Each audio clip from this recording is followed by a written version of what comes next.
partout dans le monde. Abonnez-vous massivement sur 12 disciples de Jésus officiels. J'espère que Moutounion soit bien. J'espère que tout le monde vous connaisse déjà Gali Neftali, la casquette de la presse congolaise. Donc voilà.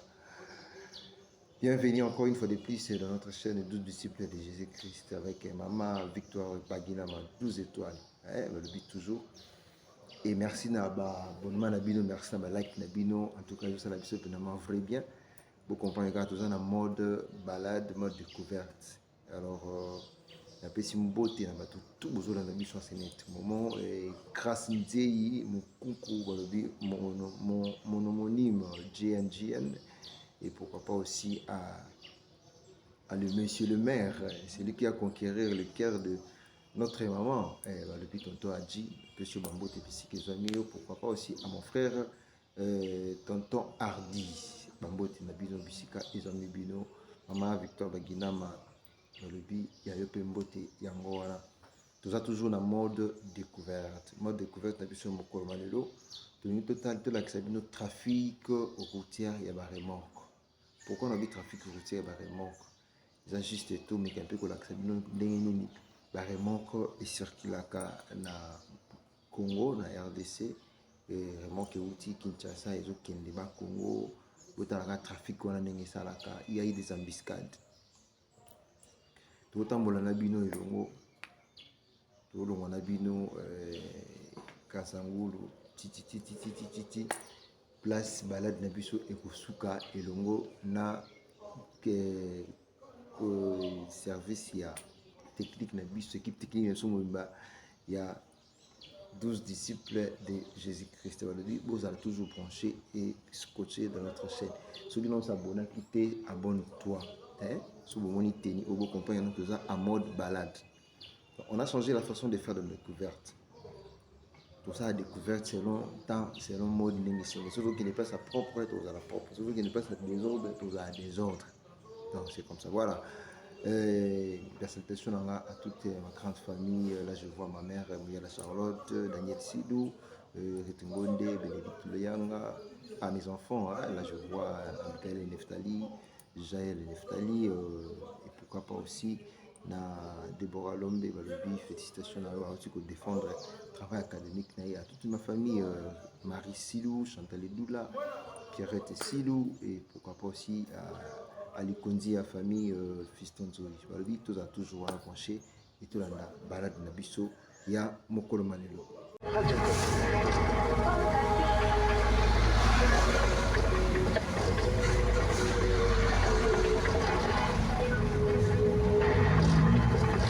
En direct avec Kinshasa, voici le sommaire de ce journal. Une dizaine d'hommes, présumés combattants FDLR, ont été présentés hier à la presse à Goma pour être rapatriés au Rwanda. Ils ont été remis à l'armée rwandaise par le M23 AFC dans une cérémonie organisée à la Grande Barrière entre Goma et Kiteni. Voilà, comme ça a été annoncé dans notre annonce, que toujours tambour nabino, le longo, tout nakisabino, comment est-ce que trafic et vraiment et ça namaka Nadela et Congo. Alors nous sommes bel et bien dans la province de Congo central, ancienne appellation Nango-Zanaka, Congo, le comme Congo central. Alors Batebeli a dit que Congo central, trafic où ils ont un peu ma casse, il y a mituka et la remorque. Alors la remorque pourquoi? Parce que mini et utaka na port, cause de la marchandise, cause de la biloko. Et entre autres, puis bakimara kozwa bambisi, super que nous loso, basemoul, super comme la lufu, pour nous servir population il y a Kinshasa. Alors, awa tozana, toziko leka déjà au revoir Congo. Pardon, au revoir Kinshasa, to kotisikoyo na territoire ya Congo central. Alors, tozoleka. Alors, vous allez remarquer plus que vous allez remarquer plus l'apparition des remorques. La remorque est plus dans la oyo que la mituka. Et dans le Canabiso, Congo, la remorque est dans la air nango elekaka. Déjà à partir de 19h, ceux qui remorquent outi bas Congo, pour écouter kin et tsukaka na niveau ya mitendi. À partir de 19h, nous avons accès oyo sikoyo ekoma na circulation libre na ville ya Kinshasa. Donc pendant ce temps ici, lokola biso tozosala balade na biso na Congo central mituka so ezokota baremorke elekaka nango sans problème. Mais po ebima Kinshasa nde ezalaka wana stationné ti ba 19h. Alors pourquoi bapesa ordre wana entre autres mpona koéviter embouteillage aussi, parce que baremorke etambolaka na vitesse nango ekozalaka mpe baembouteillage ekozalaka difficulté na circulation routière na ville ya Kinshasa. Awa tozokende Bakongo, tozokende siko vers Kazangulu. Kazangulu eza première ville soki outi Kinshasa mpona kokoma, soki outi Kinshasa okoti Bakongo. Kazangulu eza première ville oyo ebanda na Congo. Bon, remarquez qu'il y a eu des remorques et des ezotambola. Donc je vous laisse l'antenne encore le suivre et puis on va revenir au moment. Dans le sillage de ce crédit-là a été un point central de discussion. Il avait alors affirmé, je cite, vous savez passer que le chef fait chaque jour pour que nous revenions au pouvoir. Fin de citation. Donc, de cette réunion, Emmanuel Chadad s'est écouté à la presse en ces termes. Il a dit que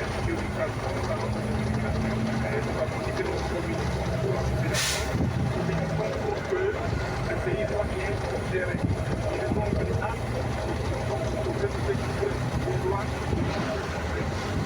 Mais par ailleurs, d'après la série de la communication du Premier ministre de l'Intérieur, Ramazan Chadari a eu du mal pendant son audition à justifier et éclairer l'autorité sur les activités clandestines dont a fait allusion son parti pendant toute cette période de guerre, et de même pour l'adhésion de certains membres du PRD au M23. Dans cette communication, Jacques Chabani a appelé le PRD à travers son secrétaire permanent sur l'application stricte de loi qui réjuste des partis politiques. Cette séance de travail aura été un avertissement à tout dérapage. Comme annoncé au sommaire, Honor Kivu, journaliste en danger GED, dénonce la séquestration depuis 4 jours du directeur provincial de la radio-télévision nationale congolaise RTNC Goma par les services de renseignement. Voilà, awa sikoyo toza na ville ya Kazangulu na ebandeli ba oyo batambola deja nzela oyo bakompagne na toza na ville ya Kazangulu na débit moins embouteillage parce que quand il y a circulation, il y a route, il y a remorque vous allez constater que de part et d'autre il y a des parkings, il y a tout qui est parqué et réduire les princes. Alors circulation comme un peu coincé. Alors malgré circulation de la gauche et ça mais pour moi les un peu coincé, moi je remarquer les facilement déjà. Donc voilà, malgré donc les mal années que mituka on peut éparquer na désordre et tenir compte que non prince pour la route nationale basala on a juste kaka na deux bande aller na bande retour, mais dès ba mituka télé makami pandi wana et créer maman na embouteillage comme vous allez constater bon que notre circulation est un peu coincée côté mususu mona population so tambola côté mona bata ba moto pe bazo kota mituka mike na ba koli ezoleka. Donc voilà, c'est l'une des choses où toujours ça toujours déplorer aussi dans le gouvernement congolais va mettre un peu pour agrandir la route où on a 4 bandes et que ça va vraiment un peu bien. Des beaux remarqué tout dans la ville il y a Kazangulu juste un débit des bons mituka eza koleka ba remorque eza koleka donc trafic ya remorque des abongo ceux qui vont tirer attention il y a des accidents grâce il y a des conducteurs. Pourquoi on a vu bon? Parce que les conducteurs ont compte que nous allons conduire remorque dans un conteneur na siba. Alors on a un excès de vitesse, alors il va que nous faut réduire vitesse, alors il va que nous avons un virage, on a un côté. Dans la plupart des cas, il y a des chauffeurs qui ont la réalité pour nous dire où ils ont dû à ça. Excès de vitesse, virage, la vitesse que nous virage il faut simba. Donc voilà. Toi na Kazangulu.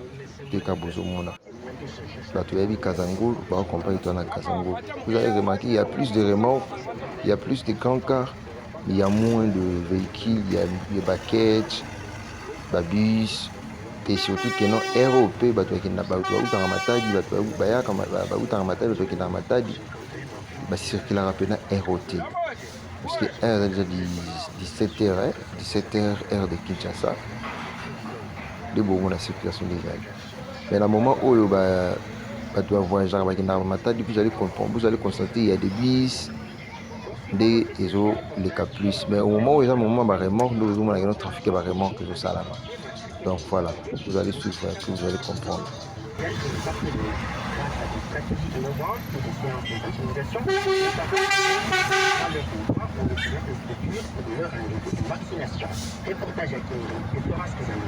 Au centre de santé de la RDA 8e CEPAC, le rendez-vous des vaccins est pour chaque mardi et jeudi. Après une séance de causerie éducative expliquant aux parents les différents vaccins et leur rôle dans l'organisme de l'enfant, l'équipe procède à la vaccination. L'infirmière titulaire révèle ainsi comment ça se passe. Dembélé Zapouzi Bernard.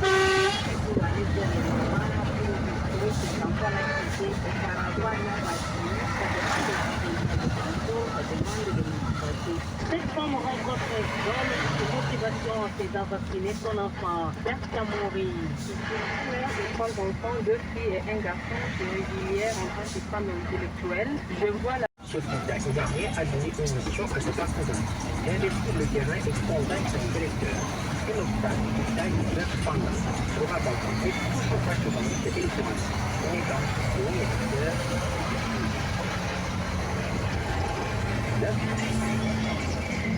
C'est Madame Bernadette Dembélé Zapouzi, infirmière en chef de centre de santé RDA de Pâques, dans cet entretien avec Florence, nous allons voir une stratégie pour améliorer la vaccination dans cette région. C'est marqué sur tout un secteur. Notre question 4. Madame Dembélé, bonjour madame. Maman arrive selon les réactions. Nous bloquons les avis des localités et nous les mettons dans une séance. Alors, maman commence à respecter leur séance par rapport à leur rang. Là, nous sommes arrivés à niveau de payage.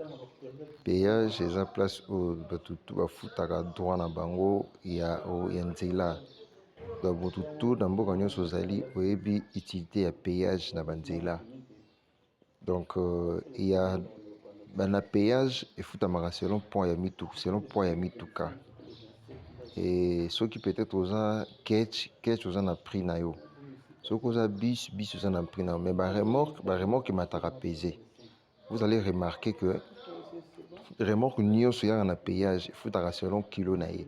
Vous allez na charge pas au foot à selon kilo na yo. Bis on a ce que toleki ce que payage. Toujours pour ça dès qu'on explique nos réalités en général où il y a deux bandes au moins bami tout que parquet mi pandi circulation est comme un peu coincée des beaux remarquer awa to télémi pourquoi parce que vraiment que t'es bien parquet mi pandi vraiment que parquet mi pandi biso tout ça ce qu'on a obligation photo les kana katikati nzela pe tala nzela muke mais vraiment qu'il faut les kana nzela o donc voilà biso na tout toujours kende tout ça la balade na biso na nzela oyo tout le trafic qui a remorque ndenge salamaka na nzela oyo la plupart des chauffeurs bakumba ba remorque baza ba chauffeur ba compagnie et mususu auti kozwa marchandise to azokende kozwa marchandise mais vu que kala ngai technique moyen atambola bongo eza te kosenga ye atata moi 2 ou 3 clients na kati etia là na poche.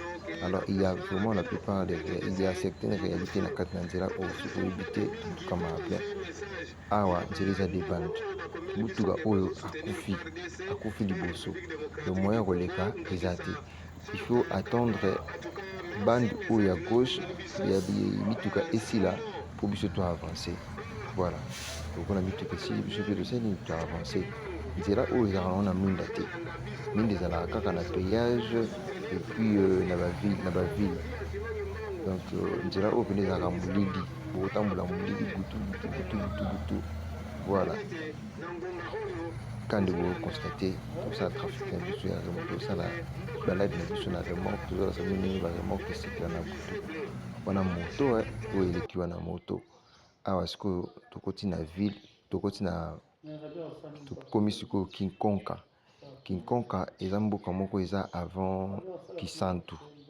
kikonka eza mboka moko eza vaki santu awa place motu nyonso so bauti bakongo presque bachauffeur ebele so bauti Kinshasa plutôt basala na première scale na bango awa aluka mwa ya kolia mwa ya komela.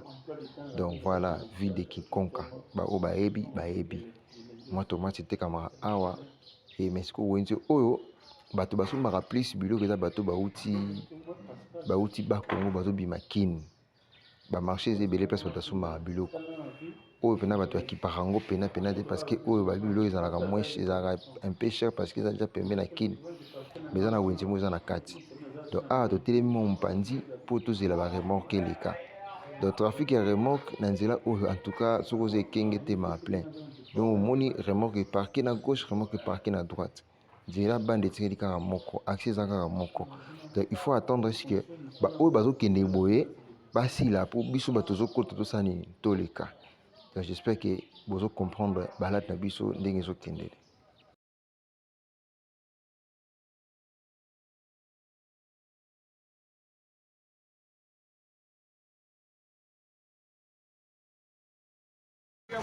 asongi biloko akende kotonda yale bakolia kuna na wapi lolele yeba na mutana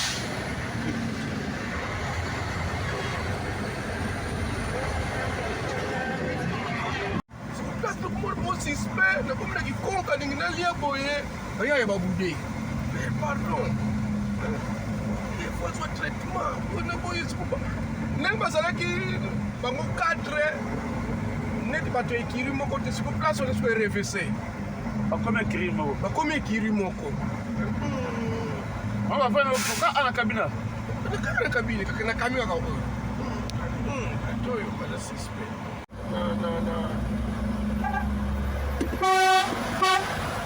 na moko oyo nani banza mboma kasi Felix Atanga sofene nasuba opermete ngati nasuba ngako eza problème grave te akiti tango akiti kaka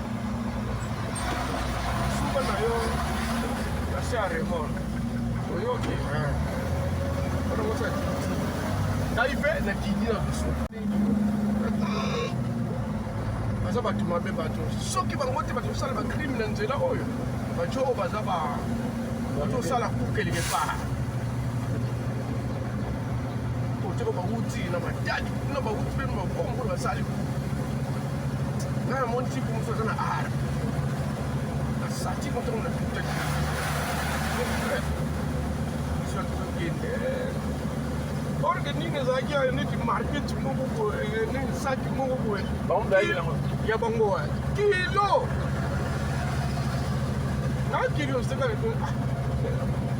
tozotinisa yango po panda bien eza kilo makasi eza nini oyo soki ovandaki na point mpo neza koloba basunduli bere oyo eza ye orke nini ezaki kiloko wana tozomona eza mosingi kote simbika frère briskema mpona pembeni sambo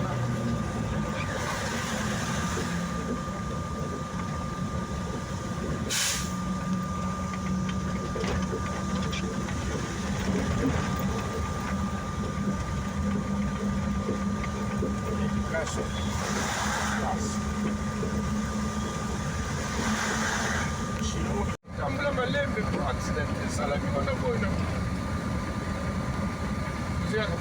bapeti fox ya bapiyaki bato na bifika so kuingongo memamwa se wana mati ngomba wana na virage bapiyaki bato yokusima ko mamoyo tanto comme na madadi papa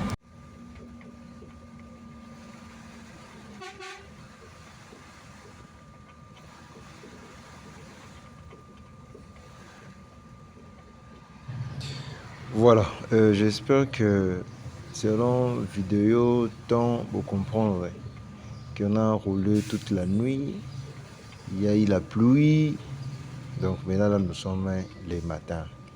Donc voilà, j'espère que vous comprenez. Oui, il y a des entreprises de ciment, place pour fabriquer de ciment. Donc voilà, vous avez compris la réalité en Zélande et Zalaka. donc tobandaki moi tokoti butu totamboli butu ntongo petani kaka nzela.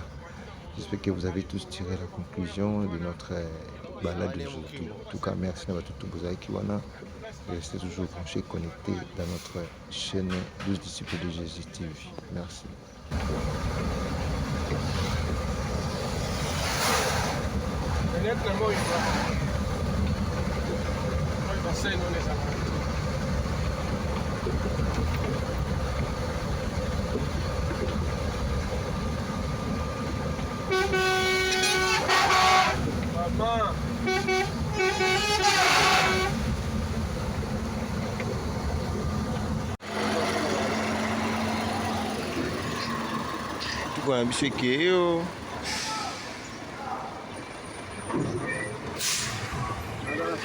Partout dans le monde, abonnez-vous massivement sur 12 disciples de Jésus officiels. Prédication pour la matière où ils ont édifié peuple de Dieu. Abonnez-vous massivement.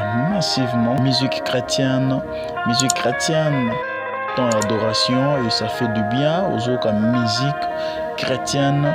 Ils ont édifié biso et au sein de biso to s'abonner massivement à la chaîne de biso moko nyonso ezali ba mariage ezali tout ça là ba mariage ba image tout ya mariage ainsi de suite témoignage ils ont raté toujours ba témoignage ezali na mamba minene nzamba osela biso théâtre ya malonga théâtre kitoko star na biso tout olingaka to retrouver bango kaka awa. Abonnez-vous massivement à 12 disciples de Jésus officiels. Bagag ya bien, bagag ya malonga, donc c'est-à-dire star na biso nyonso ya monde entier.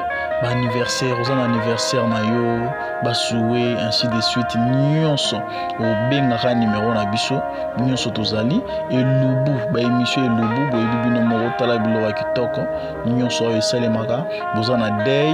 N'hésitez pas de nous appeler. Donc nyonso eza awa polémique balinga polémique toza awa chaîne eza kaka moko reportage to kitara sur le terrain ainsi de suite tout ça là reportage par-ci par-là. N'hésitez pas de nous appeler. Baptême nyonso oyo elekaka na église ya biso bana nzambe donc nyonso ezali kaka na chaîne na biso moko balobi. Abonnez-vous massivement à 12 disciples de Jésus officiels. Vous ne serez jamais déçus.